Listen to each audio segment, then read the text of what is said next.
Assalamualaikum warahmatullahi wabarakatuh. Selamat pagi anak-anak. Bagaimana kabar kalian semua? Mudah-mudahan kita semua diberikan kesehatan oleh Allah Subhanahu wa taala. Nah, anak-anak, hari ini kita akan mulai pembelajaran jarak jauh ya. Belajar dari rumah atau disingkat dengan BDR. Nah, kali ini Ibu akan membahas tema 1, yaitu indahnya kebersamaan. Subtema 1, keberagaman budaya bangsaku ya. Sebelumnya, Ibu beritahu dulu, kalau kita mau belajar, jangan lupa kalian selalu membersihkan diri dulu ya. Sudah pada mandi belum? Nah, kalau sudah mandi, lalu sarapan ya. Sarapan yang bergizi, minum susu. Nah, kalau sudah bersih-bersih, baju juga pakai yang bersih, sarapan sudah, lalu siapkan peralatannya ya, seperti buku, pulpen, pensil, penghapus, dan lain-lain. Siapkan juga tempat yang nyaman untuk kalian belajar ya. Minta sama orang tua kalian sediakan tempat untuk kalian belajar sehingga tidak ada yang mengganggu ya. Nah, kalau sudah disiapkan peralatan tulisnya, maka Ibu akan memulai pembelajaran yang pertama untuk hari Senin ya anak-anak.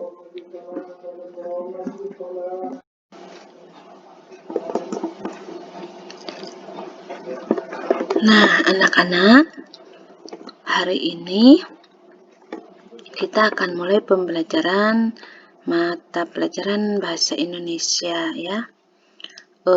Sebelumnya kan kalau di tematik itu tidak disebutkan pelajaran apa-apa saja ya. Tapi kalau di modul ini seperti kalian lihat pembelajarannya per mata pelajaran. Jadi kita tidak pakai buku tematik dulu ya. Kita pakai modul ini dulu supaya lebih mudah satu persatu per mata pelajaran ya.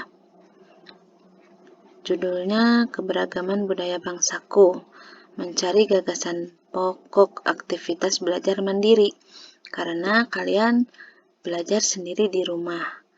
Walaupun belajar dengan ibu, tapi ini berupa video, jadi kita tidak berkomunikasi langsung ya. Tetap saja namanya belajar mandiri, yaitu belajar sendiri di rumah bersama dengan orang tua.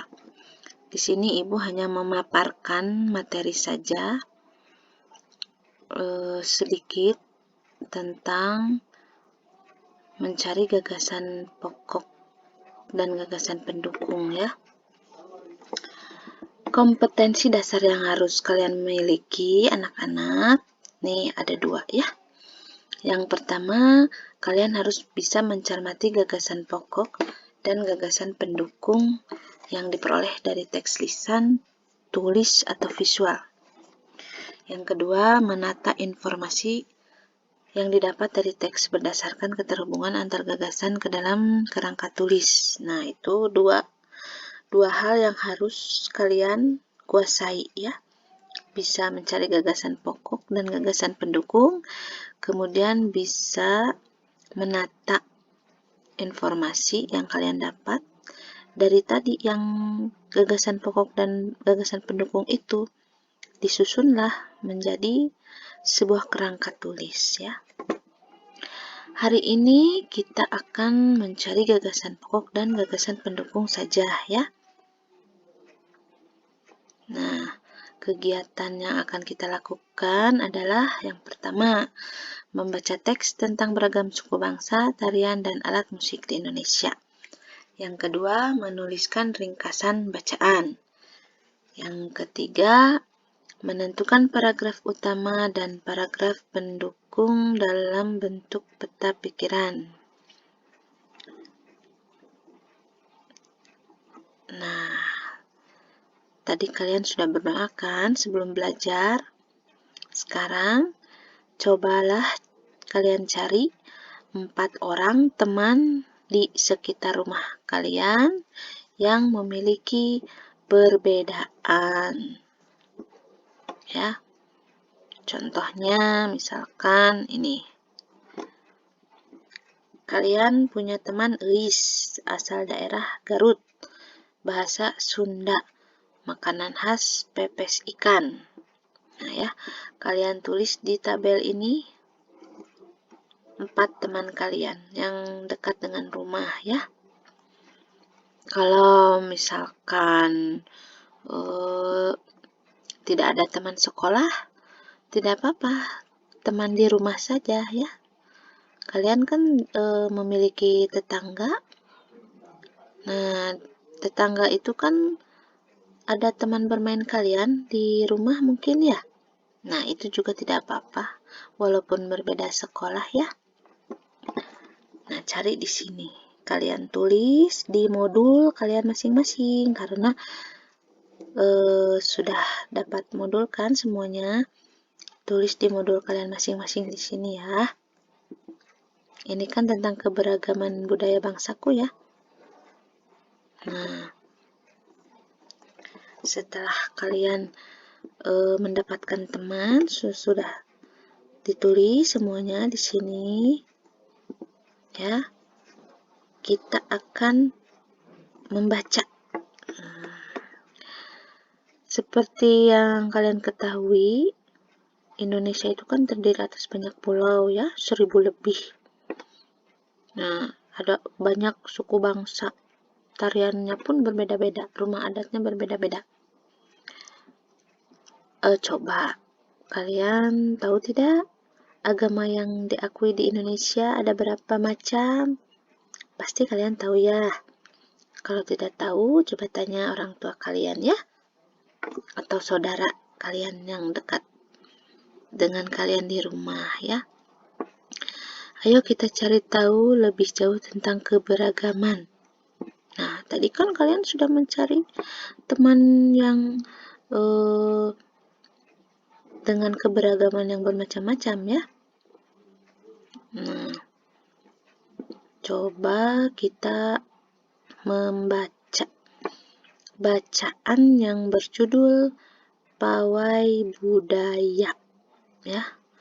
Pawai Budaya ini ada berapa paragraf coba? Ada berapa?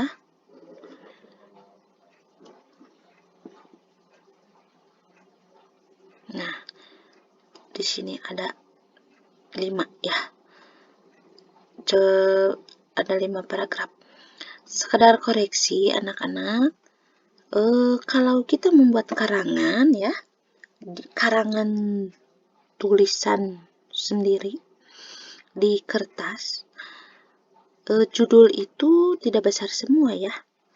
Yang besar hanya awal katanya saja. Contoh pawai berarti yang besar P-nya saja.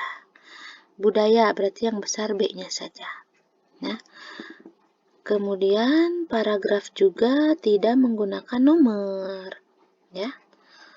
Tapi cirinya yaitu dengan awal kalimatnya itu menjorok sedikit ke sini. Nah, pawai. Nah, pawainya itu di sini nih, di sini. Ya. Pawai budaya sangat menarik dan selanjutnya barulah kalau pas ke bawah barisan selanjutnya barulah ke pinggir ke sini, ke pinggir lurus ya. Tapi awal paragrafnya di sini harusnya menjorok di sini. Nah, sama paragraf 2 juga seperti itu. Kalau ini sudah selesai paragraf 1 dari sini sampai sini ya, paragraf 1 sudah selesai. Kemudian paragraf 2-nya menjorok lagi harusnya di sini. Awal kalimatnya ya. Nanti dari sini ke pinggir lagi ke sini. seperti itu, selanjutnya juga seperti itu. Itu jika kalian menulis karangan dengan tulisan sendiri di kertas ya. Kalau ini kan namanya juga modul ya. Nomor ini untuk agar kalian bisa mengetahui paragraf 1 yang mana, paragraf 2 yang mana gitu ya, supaya lebih mudah kalian melihatnya. Nah, setelah kalian selesai membaca sampai tamat, ini ada 5 paragraf ya. Nah, kita akan mengamati. Ayo mengamati, cermati teks nomor 1 pada bacaan pawai budaya.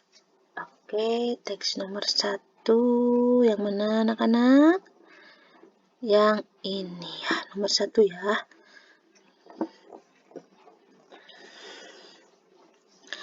Hal penting yang dapat aku ceritakan dari bacaan pawai budaya sebagai berikut. Nah, hal penting di teks nomor 1 apa?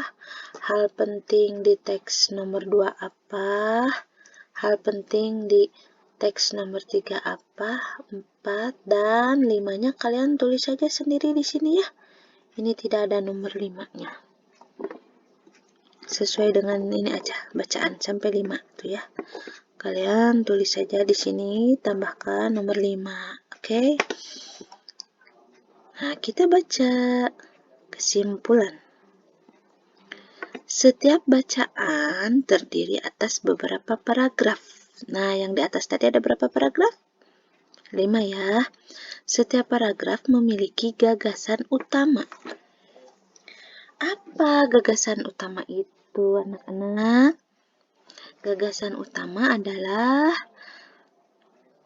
ide pokok ya. Ide pokok adalah ide utama yang dibahas dalam suatu bacaan. Dapat berupa kalimat inti atau berupa pokok paragraf. Nah, jadi gagasan utama itu ide pokoknya menceritakan tentang apa paragraf itu ya.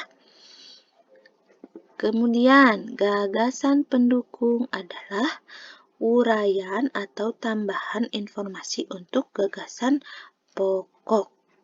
Nah, jadi ini mah gagasan pendukung mah sekedar menambahkan, memperjelas ya informasi untuk gagasan pokok tadi ya. Jadi satu paragraf itu terdiri dari satu gagasan utama ya. Tapi satu paragraf itu terdiri dari beberapa. Berarti bisa 2 atau lebih gagasan pendukung. Ya, ingat. Satu paragraf, gagasan pendukungnya bisa 2 atau lebih, ya.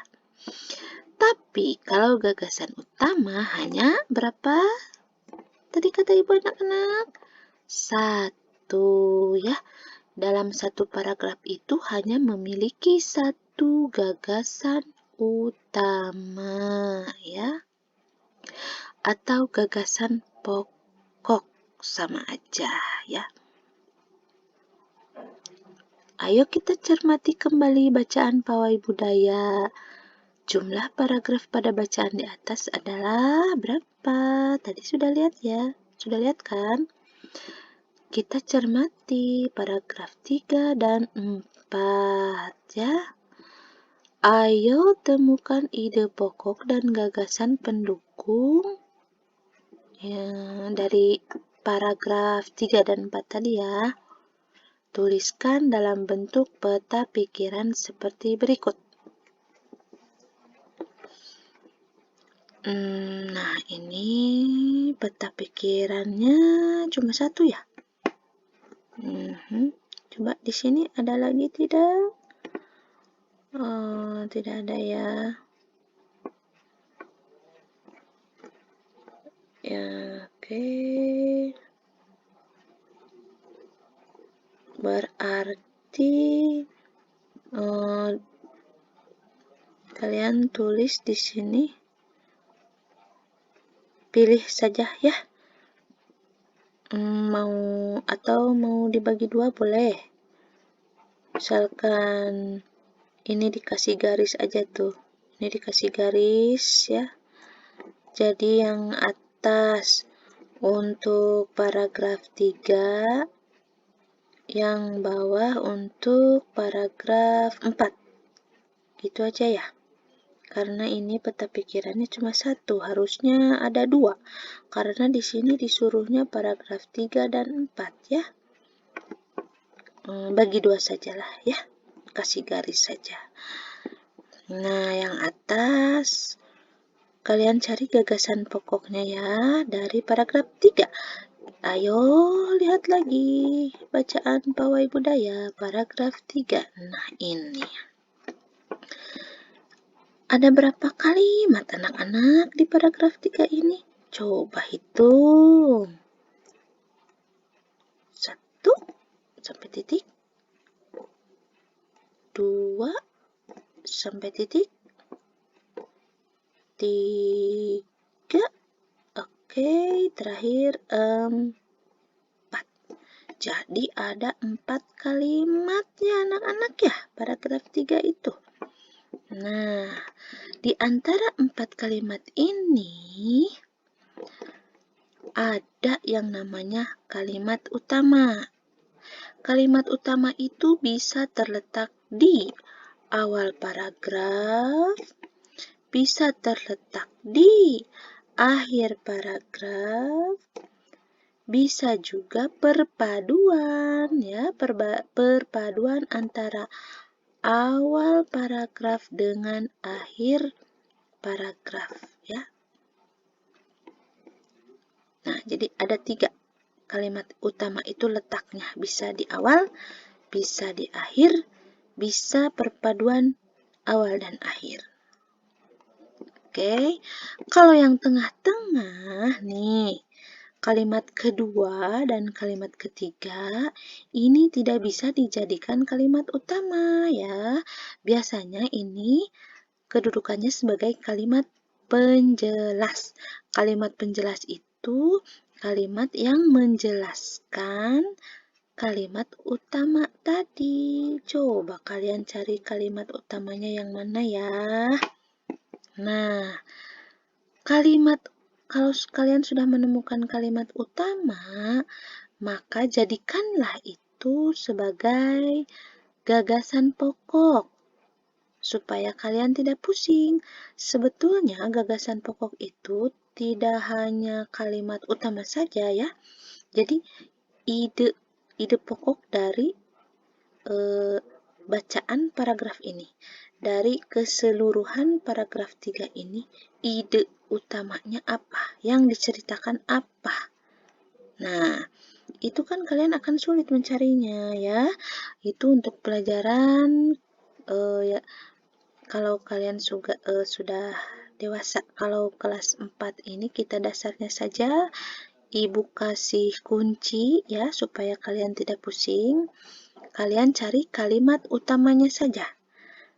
Nah, kalimat utama itu bisa kalian jadikan sebagai gagasan pokok ya. Nah, oke, kita tulis gagasan pokoknya di sini sama kalian ya.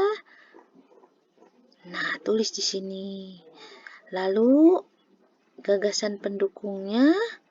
Nah, gagasan pendukung ini kalimatnya selain kalimat utama tadi. Berarti kalian cari kalimat penjelas. Cari kalimat penjelas, isi di sini, isi di sini ya. Isi oleh kalian. Nah, dan untuk paragraf keempat sama cara mencarinya seperti itu ya.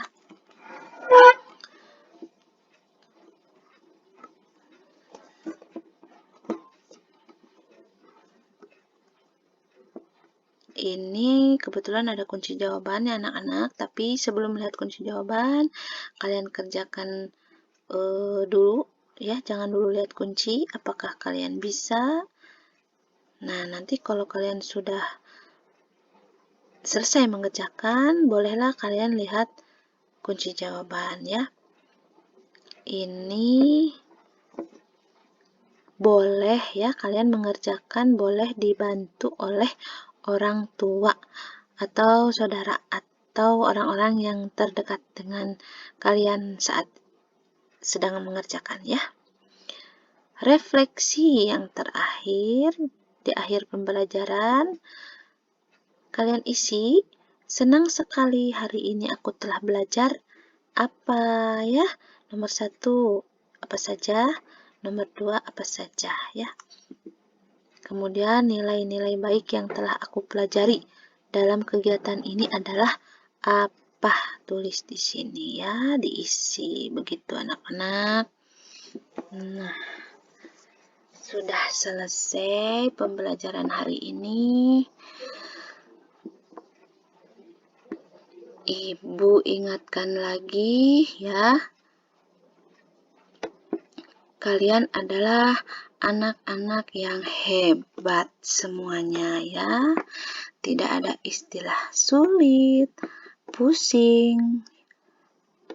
Nah, kalau kalian merasa pusing, sulit, tidak bisa, mintalah bantuan pada orang tua ya. Kalau misalkan orang tua tidak bisa, boleh kalian minta bantuan ibu. Boleh menelpon, boleh WA, boleh call, bebas ya. Apabila ada yang mau ditanyakan ke ibu, boleh silakan. Kalian harus semangat mengerjakan ya. Jangan jangan mengeluh. Jangan mengeluh sebelum dicoba ya. Kalian harus berani mencoba dulu ya. Kalau sudah dicoba kalian bisa, berarti kalian berhasil. Kalau belum bisa, jangan patah semangat. Masih ada ibu yang akan membantu kalian ya. Semangat belajar ya. Selamat belajar dan beraktivitas ya. Jangan lupa selalu berdoa, beribadah, dan membantu orang tua ya. Kalian belajar hanya sebentar, sisa waktunya kalian gunakan untuk beribadah dan membantu orang tua ya. Nah, supaya kalian beribadah dan membantu orang tuanya bisa, berarti kalian harus sehat. Makanya kalian harus jaga kesehatan juga. Jangan lupa makan makanan yang bergizi ya. Dan menjaga kebersihan. Itu 3 hal. Menjaga kebersihan, selalu beribadah, membantu orang tua. Siap? Semangat anak-anak? Semangat ya.